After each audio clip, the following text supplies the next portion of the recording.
కాసేపు సరదాగా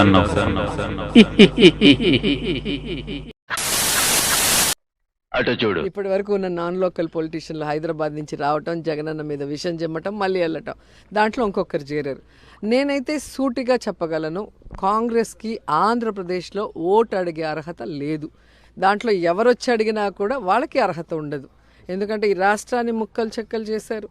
ఈ రాష్ట్రాన్ని అద్భుతంగా పరిపాలిస్తున్న రాజశేఖర్ రెడ్డి గారు కేంద్రంలో 2 సార్లు కాంగ్రెస్ అధికారంలోకి రావటానికి ముఖ్య కారకుడైన రాజశేఖర రెడ్డి గారిని ఆయన చనిపోయిన తర్వాత ఎఫ్ఐఆర్లో చేర్చారు.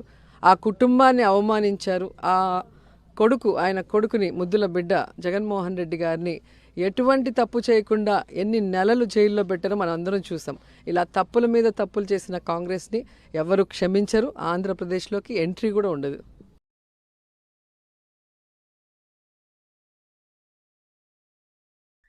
అటు చూడు బే.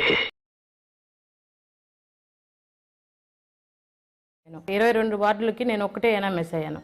రోజా మేడం కలిస్తే రోజా మేడం వచ్చి అన్న పుత్తూరుకి ఇన్ఛార్జు, అన్నను పోయి కలవండి, అన్నతో మాట్లాడండి అని చెప్పినారు. నాకు అన్న దగ్గరకు పోతే మా ఆయన పిలిచి, అన్న మీకే కదా చైర్మన్ ఇచ్చేది, 70 lakhs ఆఫర్ చేశారు, ఈ మరి డబ్బులు కావాలని చెప్పారు.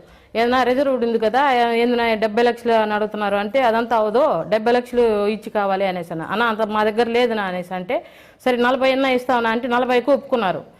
అది తర్వాత ఒకే ఒక్క రోజులో నైట్లో, నా ఎలక్షన్ తర్వాత ఒకే నైట్లో మార్చినారు. ఏనా ఇది మరి చేసినారు అనేసి అంటే, మీకు వేరే ఛాన్స్ ఇంకొకసారి ఛాన్స్ ఇస్తాం పోండి, 2 ఏళ్ళు అన్నారు, 2 ఏళ్ళ తర్వాత ఇస్తాం పోండి అని చెప్పి మాకు సర్ది చెప్పి పంపించేసినారు. 2.5 సంవత్సరం దాకా మళ్ళీ పోయి అడిగితే, లేదు ఇప్పుడు కాదమ్మా, అది కూడా పదవి కోసం 2 నెలలు తిరిగినా, 2 నెలలు తిరిగితే మళ్ళీ ఇప్పుడు కాదు ఎలక్షన్ తర్వాత అన్నారు. అటైతే వద్దులేనా, ఊళ్ళో ఇప్పుడు విలువ లేకుండా చేసినారు, మాకు పదవి గిద్దం ఏం అవసరం లేదు, నా అమౌంట్ నాకు ఇచ్చేయండి, మేమే అప్పు తెచ్చిచ్చినామన్నా డబ్బులు, రిజర్వ్డ్ ఉన్నా కూడా మేము డబ్బు ఇచ్చి మేము పదవి తెచ్చుకోవాల్సి వచ్చింది, కానీ మాకు అవసరం లేదు, మా డబ్బులు మాకు ఇచ్చేసినారంటే మేము వడ్డీలన్నా కట్టుకొని సేఫ్ అయిపోతామని చెప్పి అడిగినాము.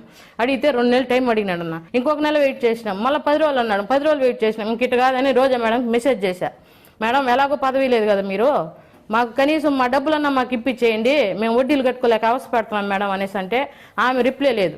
సరే ఇంకెవరికి చెప్పుకోవాలో మాకు అర్థం కాలేదన్నా, మేము తిరిగి ఇప్పుడు అలసిపోయినామన్నా, ఇంకా మేము ఎవరికి చెప్పుకోవాలో తెలియక జగనన్న కన్నా తెలియజేయాలనేసి ఈ విధంగా ప్రెస్ మీట్ ద్వారా వచ్చినాం. దయ్యాలు వేదాలు వల్లించడం అంటే ఇదేనేమో. Super super super super super. ఈ వీడియో మీకు నచ్చితే లైక్ చేయండి, షేర్ చేయండి, సబ్స్క్రైబ్ చేసుకోండి. పక్కనున్న గంట సింబల్ను నొక్కితే నేను పెట్టే వీడియోస్ మీకు నోటిఫికేషన్గా వస్తాయి. మీరు ఇచ్చే లైక్స్, సబ్స్క్రైబ్సే మా పాలిట ఆక్సిజన్స్ అని గ్రహించండి. Thank you.